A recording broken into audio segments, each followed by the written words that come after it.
And with that, we are going to move into the last session of the day. So I'm going to hand it off to Dr. Ellen Crocker. Wonderful. And thanks so much to you, Alexandra, as well as to our speakers for that session. And kind of going with this same theme, we're going to be talking now about storm damage in woodlands, which I think is connected to invasive plants, because I bet we're going to see a lot more invasive plants popping up in these damaged areas. So joining us today to talk about that, we have Dr. Jacob Muller. Jacob, welcome. Happy to have you joining today. Thanks, Ellen. Yeah, it's great to be here. So while you get your slides up, I just want to introduce you to Dr. Muller if you don't know him already. He is an assistant professor of hardwood silviculture extension in the Department of Forestry and Natural Resources. He has over 15 years of forestry and research experience focused on sustainable forest management. He specializes in adaptive and mitigative silviculture aimed at climate change and forest carbon. His research focuses on long-term forest dynamics of classical and novel silvicultural approaches in hardwood settings, and his extension program helps train woodland owners and natural resource professionals on forest management topics. This work includes the development of educational tools to better inform landowners of current and future management challenges while promoting sustainable forest practices. So thanks, and happy to have you joining today. Oh, and before I forget it, for our previous talk, if you didn't see it already in the chat, the ISA CEU code was KY22032, and that's in the chat as well, KY22032. So with that, I want to turn things over to Dr. Muller. All right. Thanks again, Ellen. It's great to be here with you all this morning. So today I'm going to be talking about primarily more of the recent storm damage that we've seen here in the state over the past year, and specifically with those terrible storms back in December. This is going to be a little bit more of kind of a 10,000 foot view of a lot of these topics, talking about disturbance and how that kind of interacts with our woodlands. So with that, I will get started. We're going to start with a couple definitions, right? I know everyone here has probably seen these terms. They've been applied differently to different things, but I'm going to quickly define these. So forest disturbance are events that cause change in the structure and the composition of a forest ecosystem. And that is more than just kind of the natural growth and death of an individual tree, right? It's some outside factor that is contributing to a decline in that tree's or that woodland's performance. Right? So timber damage is usually caused by a disturbance that decreases and sometimes eliminates, right? If this disturbance is severe enough and kills individual trees or entire woodlands, that eliminates any of the productivity, the quality, and value that's found in those woodlands, in that forest. So when we think about disturbance, and this has been brought up by a couple of our previous speakers, but there's some ways that our forests and our disturbances interact, right? We've heard a lot of these biotic stress factors, right? From invasive plants to insects and diseases. This is something that has a profound effect on our woodlands and is a disturbance. Today I'm going to focus a little bit more on these abiotic factors, right? So just to quickly define biotic, because I'll kind of use these terms, biotic and abiotic.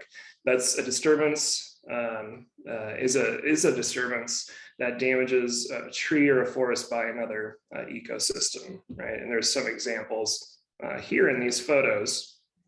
Abiotic disturbance is damage done to a forest by something non-living, right? And that could be wildfire, effects from water, such as large episodic precipitation events, flooding, and air and wind, right? And that includes large very intense acute storms such as tornadoes. But we know forests are this dynamic, ever-changing system, right? And they continually adapt with their disturbance regime to ensure their survival, or at least their ability to regenerate and come back to a system that is similar to what was there before. And we call that resilience, right? So the ability of a forest to accommodate a certain level of disturbance and still return to its previous condition, right? Some disturbances are long-term, right? Droughts, changes in climate. Others are much more acute that I mentioned. So some things that affect the forest, right? The form, the function, so the structure and the characteristics of that forest can be affected in a number of different ways. It could be affected primarily by us, right? As managers in past management, the good management that's promoting sustainable forests, right? Focused on regeneration, forest health, and then the bad management. And that this still happens today, but a lot of the bad management choices are kind of relics of the past. And a lot of that was focused on timber extraction and certain silvicultural approaches or negative approaches, such as high grading and removing the healthiest trees and leaving the poor trees, right? Leaving them more vulnerable to other disturbances. Land use change, this significantly affects the forest, right? Shifting from forest to agriculture, subdivisions, developing land, these things certainly have dramatic impact on our forest. Today, I'm going to be mostly focused on these disturbances, right, that change the ecological conditions of a forest or a woodland. And with that, the effects that we're seeing today and likely see into the future associated with projected future climates that could affect the temperature that we see, or the maximum temperature, minimum temperatures, the length of the growing season increasing, or the length of the winter consolidating, becoming smaller, right? Changes in precipitation. We've seen this recently with these large historic flooding events and these large episodic precipitation events. And of course, drought, that is something that greatly affects the form function of these forests. But I'm going to focus now on something that's very fresh in our minds, right? The devastating effects of the December 10th and 11th tornadoes. And Alexandra touched on this on her talk, so I'll go into a little bit more detail on that, and we'll talk about the damage to individual trees and kind of through a management lens in how we approach those, how we approach managing following major disturbances such as these tornadoes.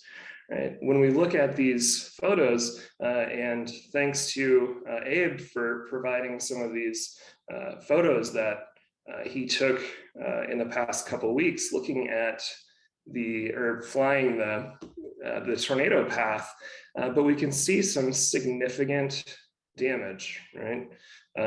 Incredible damage. When we look at it, we see entire tracts of forest that have basically been blown over, and there's different levels of damage depending on where in that tornado track, both kind of the width of the tornado, where we'll see different damage kind of along the edges or the periphery of that path, and it's not a linear intensity as that track moves along. So some areas might be hit harder than other areas, even though it followed that same trajectory or that same path, right? Just some other photos that kind of illustrate that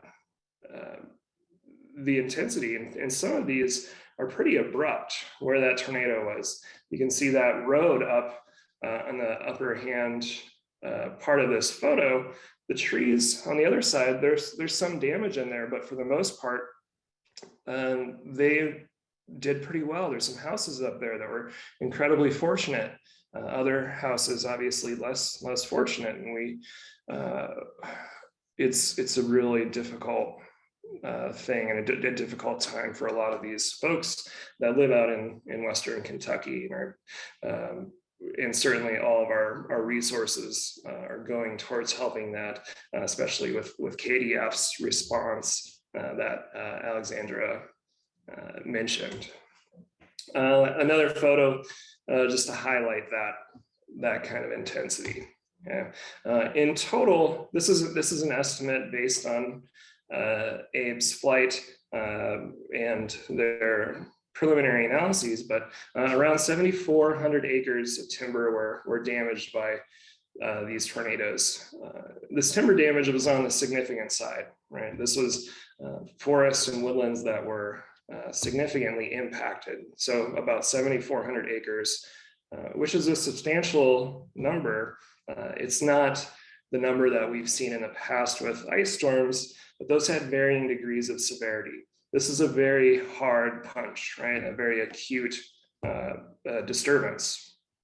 We can even see this from recent satellite imagery. We can see that track where the tornado touched down, at least for this upper track, we call this track 1, that affected so many communities, including Mayfield. Here, a map that I created that's broken down and with some of the data that KDF has acquired and processed in their own analyses. And we can see these two tracks, right? A significant amount of damage in Lyon County. That's that land between the lakes area that's heavily wooded. So we would expect more timber damage where there is more forest, right? But we can see this broken down in Western Kentucky, the first track being the more severe of the two. And like Alexandra said, there was up to 7 tornadoes touching down multiple times. And these two are kind of the two larger ones, right? The Mayfield and the Bowling Green tornado tracks. The one track 1 getting up to a large EF4 and up to or over a mile wide at some points. The second track a little bit shorter, but still incredibly long for a tornado, where that is estimated to have reached EF3 damaging winds and a maximum width of just over a half a mile wide. So very significant storms. And we can see some of that severity from some recent analyses by the NASA Jet Propulsion Laboratory out at Caltech, and they've been monitoring this and assessing severity, right? This is more in a residential area looking at storm damage, right? This is a lot of infrastructure and structures that have been affected. Similar efforts are underway looking at kind of the timber damage and the woodland damage based on this storm. But I thought it was kind of a neat and scary look at the effects of these tornadoes. Right? So what does this particular storm damage look like? Right? And there's a lot of similarities that we see on a lot of these large abiotic disturbance events, such as ice storms. We know that ice storms have significant impact on trees with lots of stem and branch breaking and trees falling. Right? So again, it looks different depending on where in that tornado path. It's not evenly distributed. When you look at this close-up photo, you can see a lot of trees were blown over and still relatively intact. There's some unique things about this and some things that we'll be looking at based on the timing of the storm, right? if these tornadoes happened in the growing season when all the leaves were out, we might see some different characteristics of these storms, a lot more breakage in the stems and of the branches, and a lot of twisted fiber in the trees. We see a lot of trees that have fallen, which is a terrible thing. But from a timber salvage perspective, this might help some landowners or perhaps even entice some contractors to come in and help clean that up with knowing that there's quite a bit of salvageable material in these woodlands. Right? But you can also see a lot of stem breakage, right? There's a lot of shredding that's taken place in these photos. And another photo that you just illustrates the devastation of the woodlands, but also a lot of structures, right? It can be incredibly difficult to get in. You can see things high up in the trees, lots of metal that is basically just shrapnel out in the woodland that creates lots of hazards while we deal with that. So when we're looking at timber damage in the forest, we're usually looking at a few different scenarios and ways that these storms affect an individual tree and entire woodland or forest. Right? We see some large downed trees, some breakage, some trees that have kind of bent over that haven't been broken at the stem, still losing value, right? So quickly, a couple things to consider as managers, as landowners, when we're going out. Safety is always your first concern, right? What trees to cut, what trees to leave.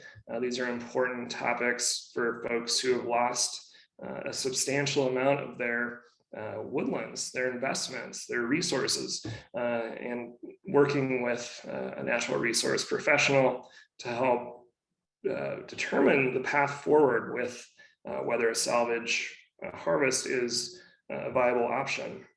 Different IRS deductions, right? I won't begin to claim I'm a tax expert, right? That's a little bit outside of my area of expertise, but there's a lot of important considerations that a woodland owner should be making when incurring these large disturbances. Generally, there's a risk of wildfire after these storms because there's a lot of downed wood, a lot of ladder fuels. I'm not too concerned at this point about a wildfire starting in the tornado's track. Certainly we see that risk in ice storms after things dry out, and there's a lot of those ladder fuels and fuel for fire. As Ellen mentioned, also that risk of invasives coming in. We've opened up the canopy, we're entering into the woodlands, we're likely bringing with it some seeds and other biotic disturbances into that forest, right? So invasive plants, often we see after these large storms, a big pulse of invasives coming in. That's something to be aware of. And lastly, knowing that there's lots of resources out there for managers, for woodland owners, right? But safety, I can't stress that enough. Anytime these large disturbances happen, safety needs to be kind of the #1 priority. Wearing your PPE, staying out of the woods when the wind is blowing, flagging dangerous trees, getting those dangerous trees away from our woods and trails that we're using as part of some of this cleanup and salvage, making sure not to cut or saw these spring poles, right? There can be a lot of tension in some of these, and when you release that tension, it can spring up and can cause some significant injuries when that happens. And always look overhead, right? This picture on the right, you see a large branch hanging up in the tree. That is incredibly dangerous to be walking through the woodlands when these hazards exist. So kind of being very present and staying very alert when entering these woodlands and not felling lodged trees. Again, with that tension and the ability for the tree to release or the stem to release. Okay. So when we're thinking about trees to remove or keep, it's not a straightforward question, right? It depends. It depends on a number of factors, but it depends on the level of severity.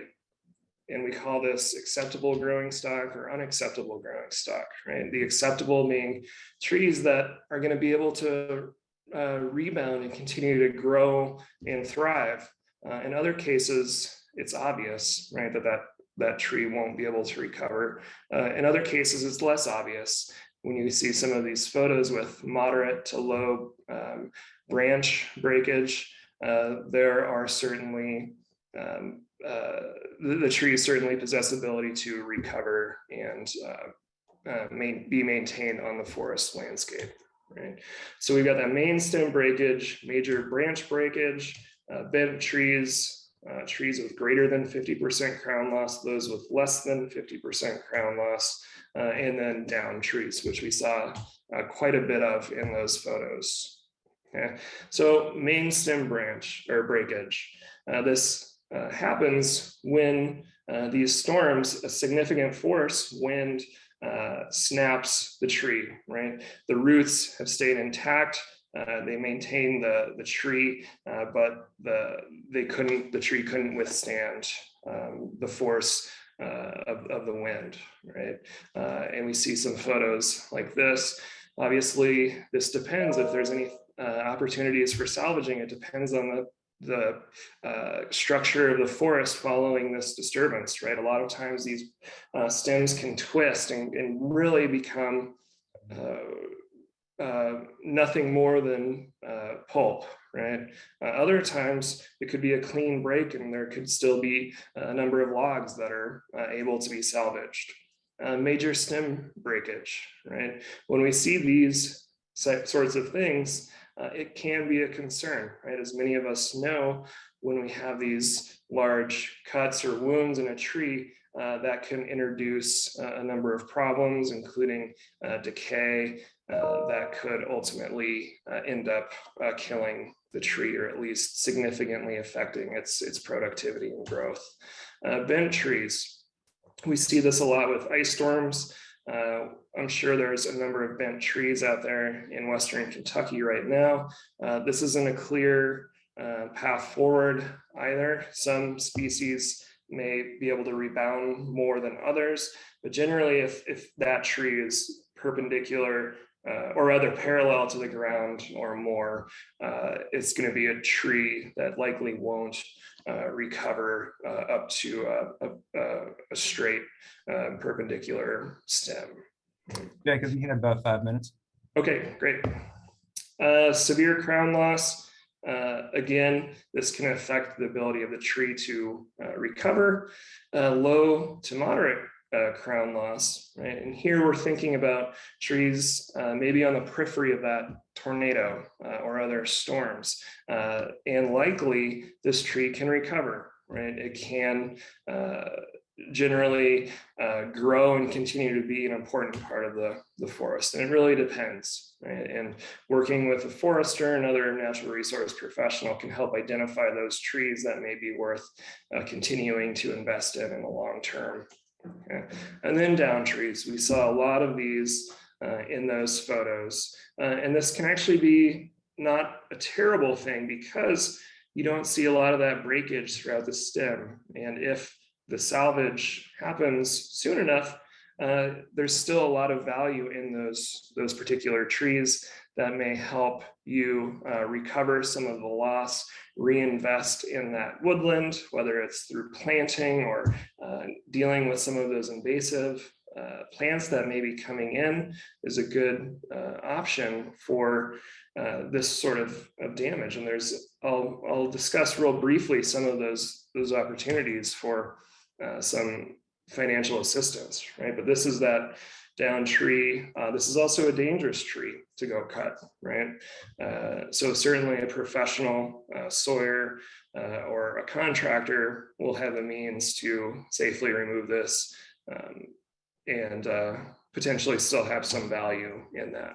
So that's kind of the general damage kind of gradient or spectrum that we see in these forests. And again, a lot of variability for any sort of disturbance, especially these abiotic disturbances. Lost revenue, there's a number of resources. The Forest Service has put together a number of resources on forest taxes and casualty losses from your forest that you can file when you file your taxes to help offset some of those losses. Okay. And lastly, contact a forester. Right? I can't stress that enough.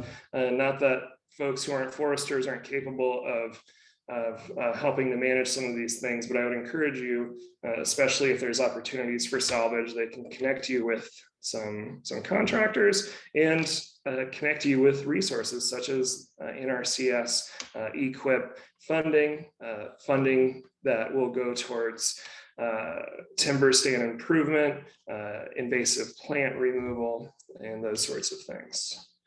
All right, I'll just wrap up. We have a website, kytimberDamage.ca.uky.edu, where we have a number of resources. You can see that resources tab up there on the website with a number of publications. None specific to tornadoes. We have a number of ice storm damage, but similar timber damage resources that you can reach from this website. And then I threw up my email if you have any questions. I think I'm right at my time limit, so I will stop sharing.